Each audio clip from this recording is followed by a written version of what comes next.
mati bukan sesuatu yang perlu ditakuti.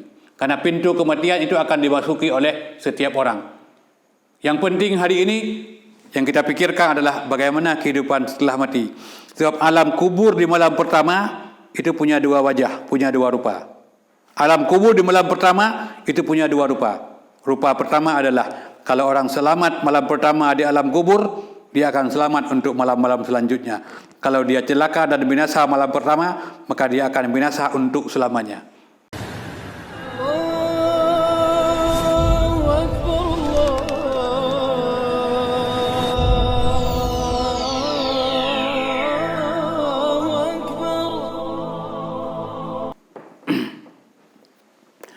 Assalamualaikum warahmatullahi wabarakatuh. Alhamdulillah alladzi arsala rasulahu bil huda wa dinil haq wa kafa billahi syahida. Saudara-saudara, para jamaah yang kami muliakan, pada kesempatan ini marilah kita lihat kajian kita selanjutnya adalah berkenaan dengan kehidupan setelah kematian. Jadi yang kita bicarakan pada malam hari ini adalah kematian akan mengejarmu. Kenapa saya katakan seperti itu? Sebab bermacam usaha yang dilakukan oleh kebanyakan manusia untuk menghindar dari kematian.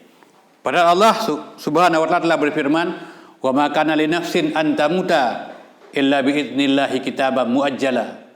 Tidaklah kematian itu terjadi kecuali yang telah ditentukan oleh Allah Subhanahu wa taala.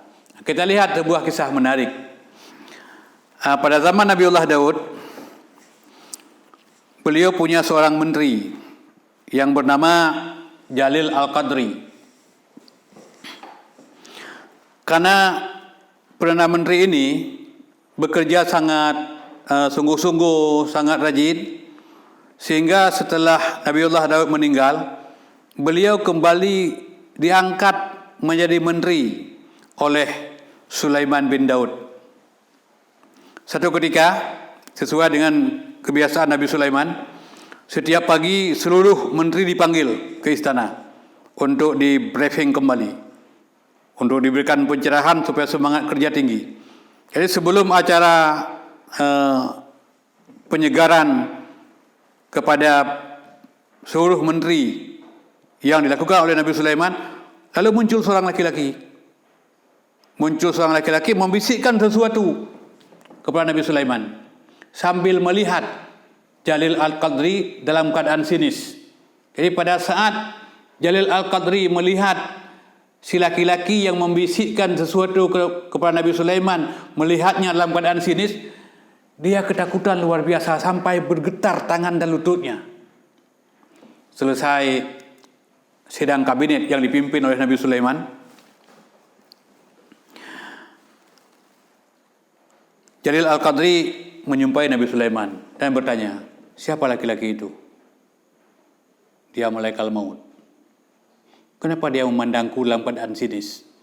"Aku sangat takut sampai gemetar tangan dan lututku." "Nabiullah Sulaiman, saya minta tolong kepadamu." "Apa yang saya tolong?" "Minta tolong kepada angin supaya angin bisa menerbangkanku jauh dari tempat ini sampai ke India."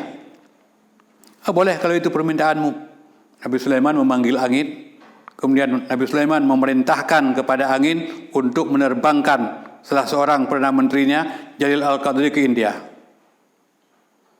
Waktu pun berlalu, besok pagi Nabi Sulaiman kembali panggil kabinet. Seluruh menteri hadir. Laki-laki kemarin juga muncul lagi. Kemudian Nabi Sulaiman menceritakan kepada malaikat maut, "Wahai malaikat maut, kemarin salah seorang menteriku sangat ketakutan melihatmu sampai tangan dan lututnya bergetar." "Iya," kata malaikat maut, "saya juga heran. Allah sudah perintahkan kepadaku untuk mencabut rohnya habis duhur kemarin di India. Kenapa ada dia di sini?" Dan disampaikan kepada Nabi Sulaiman, bahwa kemarin rohnya sudah saya cabut di India. Jadi saudara-saudara kaum muslimin yang kami muliakan, jadi inilah sebenarnya yang difirmankan oleh Allah Subhanahu wa taala. Dalam Al-Quran surat Al-Jumu'ah, Allah berfirman, "Qul innal mautal ladzi tafirruna Qul innal mautal ladzi tafirruna minhu." Katakanlah, kematian yang kamu lari darinya, fa innahu mulaqikum, niscaya kematian itu akan mengejarmu. Dikejar oleh kematian kemanapun kamu lari. Summa turadduna ila alimil ghaibi wasyahadah. Kemudian kematian yang telah mendapatimu, dia akan menggiringmu untuk berjumpa dengan Tuhanmu yang mengetahui segala persoalan yang gaib dan yang nyata. Fayunabbi'ukum bima kuntum ta'malun. Allah ingin memperlihatkan terhadap apa yang kamu kerjakan selama ini. Maka oleh karenanya, mati bukan sesuatu yang perlu ditakuti. Karena pintu kematian itu akan dimasuki oleh setiap orang. Yang penting hari ini yang kita pikirkan adalah bagaimana kehidupan setelah mati. Sebab alam kubur di malam pertama itu punya dua wajah, punya dua rupa. Alam kubur di malam pertama itu punya dua rupa. Rupa pertama adalah kalau orang selamat malam pertama di alam kubur, dia akan selamat untuk malam-malam selanjutnya. Kalau dia celaka dan binasa malam pertama, maka dia akan binasa untuk selamanya. Jadi mudah-mudahan kita persiapkan bekal untuk cukup, tidak perlu takut dengan mati, tapi bersiaplah untuk menghadapi kematian. Saya kira inilah yang kami sampaikan. Mudah-mudahan menjadi pencerahan buat kita semua dalam rangka membuat persiapan menghadapi kematian. Assalamualaikum warahmatullahi wabarakatuh.